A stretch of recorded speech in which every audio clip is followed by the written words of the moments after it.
97underground.com, Baltimore's pure rock. Hello, this is Michael Spedden, and thanks for joining us today on the 97underground.com Michael Spedden Interviews channel here on YouTube. There have been many requests from both listeners and guests for us to make available our artist interviews so they can listen again or share with others. You can find us on YouTube at 97underground Michael Spedden. Remember, the Back of the Rack, the Michael Spedden Show, can be heard on 97underground.com every Tuesday from 4 to 6 p.m. Eastern. Not only do I feature artist interviews, I feature songs you forgot you liked, classics that never die, beloved local, regional, up-and-coming, and underground artists. You can listen anytime, anywhere by downloading our free app from 97underground.com. Just do it. And now, today's episode. And folks, today's guest is Andy Henson. Andy recently signed a record deal with Golden Robot Records, a distribution deal, and he has a brand new single out called Old Friend we've been playing on 97 Underground lately. So here is our interview with Andy Henson. Enjoy. And welcome back to another episode of The Back of the Rack, the Michael Spedden Show here on 97underground.com. And today, a very special guest, a veteran of the Mid-Atlantic music scene, and he is signed with Golden Robot Records. Has a new single out now that we've been playing here on 97 for quite a bit here called Old Friend. And let's give a big 97 Underground welcome to Mr. Andy Henson. Welcome, Andy. Good to talk to you. Thank you. Thank you for having me. This is great. Congratulations on this good news here. I mean, it seems like, a lot of these people that were playing in our day, years ago, are finally starting to get the record deals or distribution or any kind of decent recognition. I guess the late 80s, early 90s log jam has kind of cleared out, and people are actually taking the time to say, hey, maybe those guys deserved a shot, and here they are. So again, congrats on this. That's really good news. Thank you. Yeah, I'm very happy. Very surprised, very happy. It only took 30 years. I know. Isn't that the truth?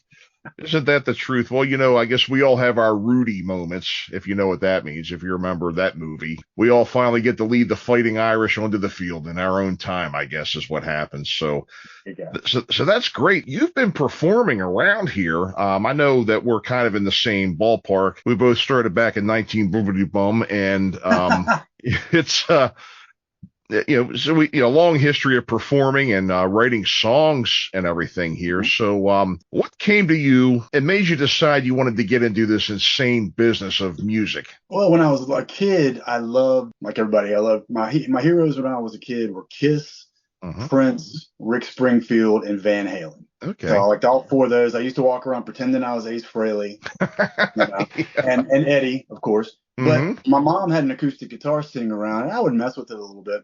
But even though I loved Eddie Van Halen, I never really got into it because I also do martial arts. I started martial arts when I was about 12. Yeah, you told me that. Yeah. Yeah, so I was more into that.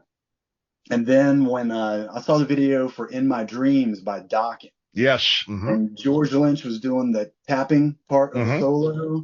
Yeah. And I was just like, oh, and it just went bing. And I was like, Mom, where's your guitar? And she showed me like D, A, E, G. And I was like, that was great. When I was 15. And then I really hit it hard, and I started playing out professionally when I was 17 years old. Oh, awesome. Thank you, George Lynch. Yes. Yeah. Well, hey, a great guy to get inspiration from, and and the other ones that you mentioned are no slouches either. Kind of a diverse musical, kind of a diverse range there. But of course, Prince and Rick Springfield have both done lots of great things. Not in the world of heavy metal, but all the same. Lots of great contributions to rock and roll. You started Van Halen got me into heavier, hard rock and metal. Sure. I like all types of hard rock and metal. Everything from Motley Crue and Rat to Slayer, Testament. I like all of it. So. I have a pretty wide spectrum too myself of the metal and the rock, because I mean you just say heavy metal. I mean, that is a whole world in its own. The different types. You've got the more punk rock stuff. You've got the more symphonic stuff. But it's all got that hard edge to it, and it's all great. Yep. I tell everybody now when they ask, I just say hard rock. Yeah. Because nowadays, if you say metal, and this is no offense to them because I have a lot of buddies that are in bands like this, But nowadays metal is a lot of screaming. And I like Yes. some of that. That's cool. But Right. I sing. I like to sing. I'd rather sing and have, cool Right. riffs and a Hmm. big chorus, a hook that gets stuck in your head. So Yeah. whether you like my song or not, you're going to walk around singing Coming up around the time, again, you and I are in the same age group. We're it. really performing in the same era, that late 80s, early 90s time. And all of the guests that I've had, everybody that I know from that time, and especially people who are still active now, just cannot stop commenting on what a magical time that really was, Mhm. in the scene that we had here in the mid-Atlantic, working up to New York City. A lot of times that was the goal. That was the what do they say? The white buffalo. The thing that everybody was kind of aiming for. And I remember it being very supportive of each other. We had our rivalries and our competitiveness, but whenever somebody had a gig up there, the gig before they went was always like the Bon Voyage party, if you remember those. Mhm. And then Yeah. we'd always have a caravan of people going up to support whoever from our crowd down here was going. The other thing that I really miss about that time, and tell me if you agree with this or not, there was no Facebook to put your notifications out on. There was no email. Your means of communication back then was good shoe leather, and you Yep. were Get out. out, hit the street, put your flyers out Yep. everywhere, go to the record stores, go to the music stores that sold Mm-hmm. guitars, musical instruments, put your flyers up. That's how Yeah. you did it. No social Right. media. And I kind of like it a little bit better. I mean, it's easier now, Mm-hmm. but I don't know. It was cool getting out there and going to the different stores. You can go to the grocery store, be like, hey, can you guys put our flyer up? Right. Right. Yeah. Any Really place cool. that would have it. I mean, a lot of times, you couldn't put it up on the church bulletin board or anything, but Yeah. but We had a cruising strip here in town called Ward's Road. Put mhm. flyers up and down Ward's Road. That was cool. Sure, sure. You put them up there. Again, go to the clubs, hand them to people, Mhm. get talking to people. And that was the thing I really kind of missed, was the face-to-face interaction, getting out and speaking with people. Mhm. Telling people face to face about your band. Even sometimes people even made little cassette, like a one song cassette, just to Yeah. hand out. I kind of like that. I find that a little more personal and personable, Mhm. kind of that approach. But then 10 years later, before when the social media started, I got into another band and you went out and handed out flyers. Everybody's like, what's this? Like, get Mhm. away, like you were Yeah. coming over and coughing on them or something, instead of handing a flyer. Yep. I remember. Yeah, it was cool. I mean, you were in a much bigger area, being up in Northern Virginia all the way to New York. Mm-hmm. We had a smaller area, but it was still cool. All the bands supported each other around here. Mm-hmm. We'd have shows where we'd have we were hard rock metal playing with some punk alternative bands, playing with some like goth bands and because there wasn't that many venues around Mm-hmm. here. So we would just get Right. together and put on shows and everybody supported each other. So it was really Yeah. cool. Yeah. Plus, That I used to it. work at a music store. It was called the Oh. Record Exchange. Mm-hmm. That was awesome. We were all over Virginia and North Carolina, and we had a magazine called Music Monitor, and I was one of the writers of the hard rock and heavy metal column. There you And go. so I'd get to go to shows and review other bands. I mean, it Mm-hmm. was pretty awesome because big concerts would come, and I would get free tickets and backstage passes to all of it until Mm-hmm. the entire music industry went. But Yeah. before that, it was awesome. Mm-hmm. I know. Yeah. It was such a disappointing time when, I mean, heavy metal kind of ran out of gas. Mhm. You can't blame, people for bringing in the next big thing. Yeah. I mean, I personally never thought the Seattle thing was that good. I mean, they were kind of refreshing because they were new, but I just don't think, they're rock and roll Hall of Fame material or anything like Some that. of them are my favorites, like Yeah, Alice in Chains, Soundgarden. They're favorites of mine, but yeah, yeah. some of them, Respect. I do respect them yeah. and everything, but again, never my first choice. So you have a single, Yep. Old Friend, that we've been playing here on 97. And why don't we give it a spin real quick here? Okay. You want to tell us about it a little bit before we throw it on? Yeah. I mean, it's pretty cool that you're talking about social media. This song, social media says a lot about people. You have people that were friends, maybe they were one of your closest friends at one Hmm. point in your life. You start to succeed, they can't even take a second to press the like button on your post.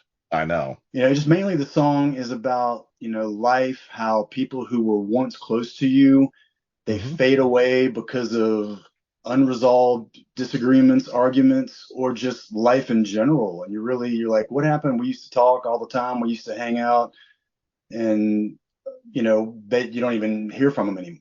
And it's kind of sad, but that's where I got the idea for the song. Yeah, it is kind of, and the way social media has had definitely its dark side too. I mean, there have been people getting into arguments on there over, sex, politics, religion, what have you, that have just basically destroyed friendships and driven wedges into families and everything. So that's definitely something that's a powerful force that can really go south pretty easily. Absolutely. So, and not just, I always want everyone to succeed. I want other bands to succeed. But unfortunately, the sad thing is most people don't. They don't want to see you do better than them. Right. If you do, they don't want to acknowledge it. And it's not a cocky thing, because, you want everyone to do well.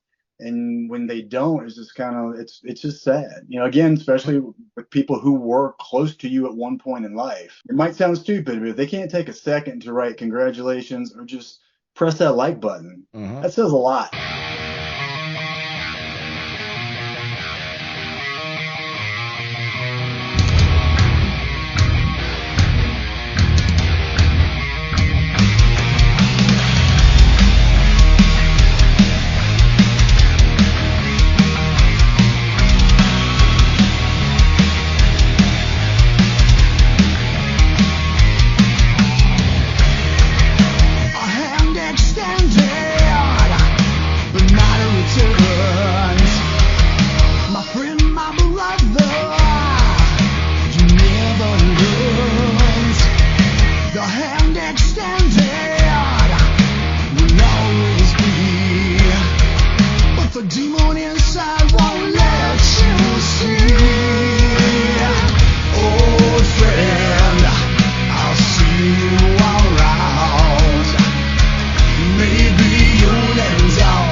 Listening to me.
Golden Robot Records is the label that you're on now. You recently signed with them, and they've got quite a catalog from what you were telling me. Tell us about that and maybe how you were able to make the acquaintance and seal the deal. Yeah, it's pretty interesting. They've been on my radar for a while.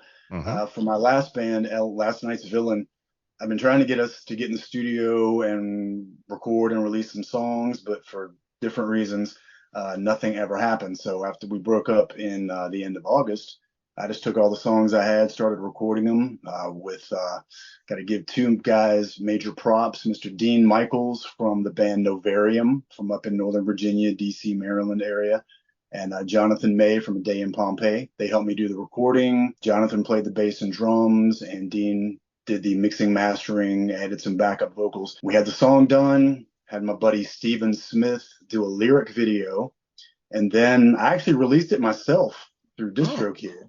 And that's how I sent it to 97 Underground, and they've been playing it ever since. And I sent it out. There's a couple of labels. Golden Robot was one of them. Good buddies with the guys in a band called Streetlight Circus. They're from New York. Great dudes. They just signed a deal with Golden Robot Records.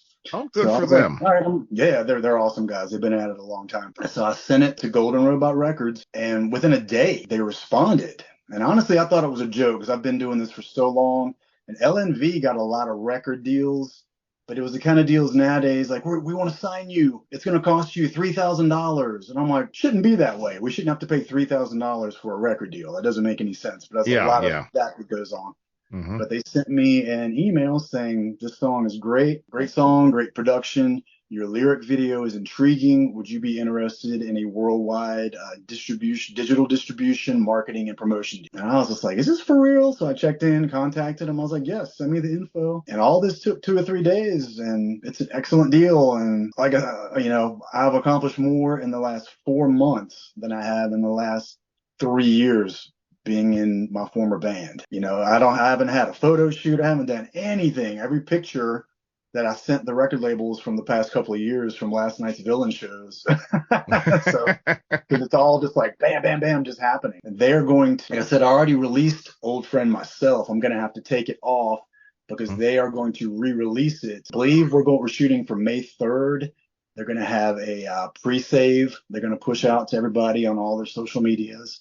And then the re-release date will be Friday, May 17th. That could change, but the last time I spoke with the label, that was the game plan. Excited. I'm super excited. Well, I'm excited for you. Amen. Hey, that's great. This is great news. Absolutely happy to hear somebody from our area, the Mid-Atlantic region, getting a break, getting some success, and getting a chance to show their stuff on a much bigger stage now. That's absolutely amazing. And again, absolutely happy for you there. Thank you. Now, it's really cool to say I'm on the same label as Filter, who had the huge hit "Hey Man, Nice Shot" years ago. Stephen Piercy from Rat. Like, teenage me is freaking out because I'm on the same label as Stephen Piercy from Rat. Yeah, isn't that something? Awesome.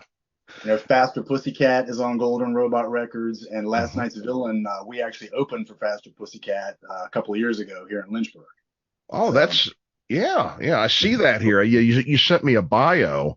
Yeah, and that's great. That's great. It's a lot of fun to work with national acts and that kind of thing. I did when I was playing years ago, but the other thing that's been great is I've been able to whenever we sponsor a concert, I've emceed a number of them, and I got a chance to talk to most recently Zebra and Slaughter. LNV, one of our last shows, we opened for Slaughter and Vixen. Oh, okay. In Roanoke, Virginia, Dr. Pepper Park. That was a great show. That's great. That's great. And I tell you, all of them are great guys.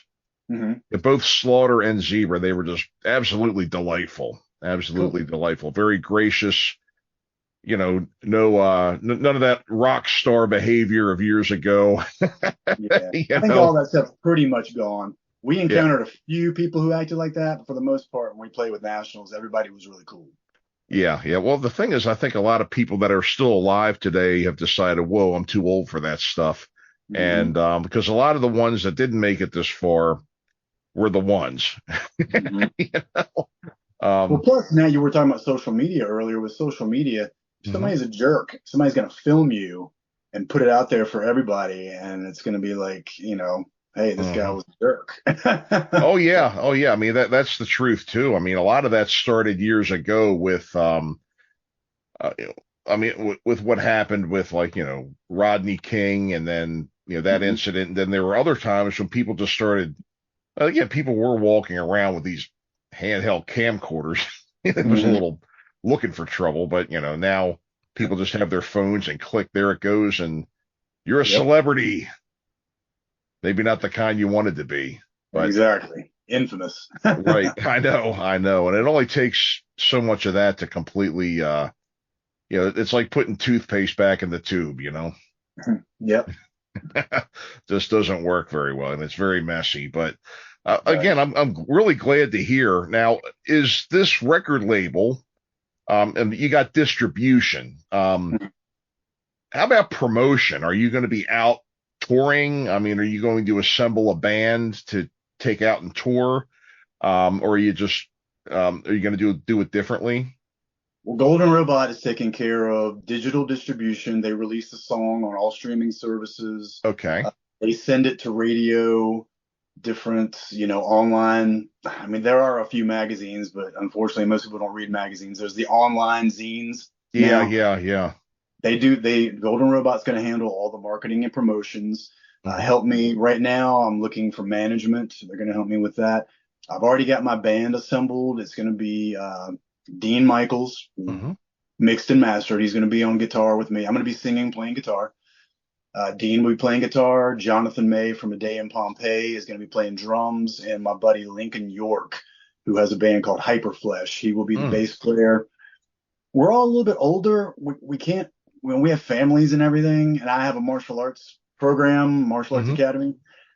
I mean, of course, if a major, if Metallica says we want to take you on tour, you're going to get this much money. Yeah, we'll go. We're not going to be stupid. But that's probably not going to happen.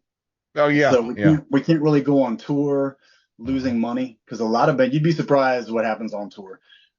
Basically, we want to try to get, management, a booking agent, and play big shows and festivals throughout the year. Yeah, that's a good way to go. If you have a 2 or 3 day run with a band, that would be awesome. Say if Queensryche is coming through the area, and they need support, go out with them for a couple of days. That would be great. And again, if the money is right, I hate to go back to that, but we got to pay bills. If the money is right, we would do like a little tour. But those days, most of the bands, whenever Last Night's Villain would open up for the Nationals, none of those guys tour. They do the weekend dates, the fly-ins. Right. They're at home during the week doing whatever they do, and then they leave on Thursday or Friday and play over the weekend, and then they go back home. Sure. So it's totally different now than it used to be. Getting out there and you got to tour for a year straight.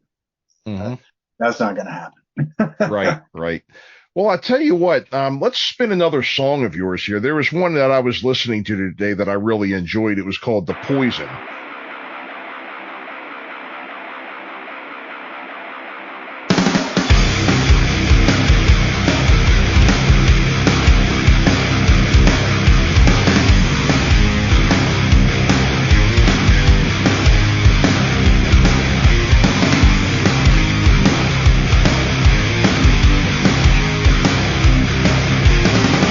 Not gonna fall, I don't want to.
hey, Andy, it's been great to have you on the show today. Best of luck with the deal. Best of luck with your material. The band together, all these things that you've been telling me today. Hey, amen to you. Best of luck. We're Thank you so much. Definitely rooting for you here at 97. Why don't you go ahead and give us your shameless plugs at this time? All right. Be as shameless as you like, my friend. Go right ahead.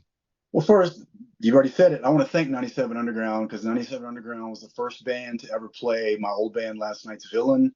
And every time I've had a new song, whether it be with them or solo, it gets played right away. So much love to 97 Underground. You guys are awesome. I wish every radio station was that cool to deal with. Well, thank you. Thank you. If you want to find me right now, just look me up on Facebook. I have a personal page and my music page. I would rather keep my personal page for my family and stuff. But, Sure, yeah. But I know how that goes. So just look up Andy Henson. And I have an Instagram as well. I don't use that a whole lot. I usually put a few pictures on there, but mainly it's Facebook. And you can also go to goldenrobotrecords.com, and up in the little index part, go to Robot Distro, and that is the division of the label I'm on. And all the artists are in alphabetical order by the first name of the band or first name of the artist. So I am actually the second artist on there. So check that out. And you can, while you're there, check out Filter, Stephen Piercy, Streetlight Circus. Check out my dudes. And that's it for right now until I get a website going. Everything's on Facebook. Great. Well, again, it's been a pleasure talking to you. Best of luck with everything. And folks, you heard it right here on the Back of the Rack, the Michael Spedden Show. Our friend Andy Henson here. And keep your ears open. You'll be hearing some spins on this show for sure. So thank you all. And we will be back right after these words. Cool. Listen anytime, anywhere. Metal. Worldwide Metal 24/7. 97underground.com. And thanks again for listening to 97 Underground, the Michael Spedden Interviews, and we hope you enjoyed today's show. Remember, download the free app from 97underground.com so you can listen to us wherever you go. The Back of the Rack, the Michael Spedden Show, can be heard on 97underground.com every Tuesday from 4 to 6 p.m. Eastern. Thanks for listening, and we'll see you next time. Listen anytime, anywhere. Metal. Worldwide Metal 24/7. 97underground.com.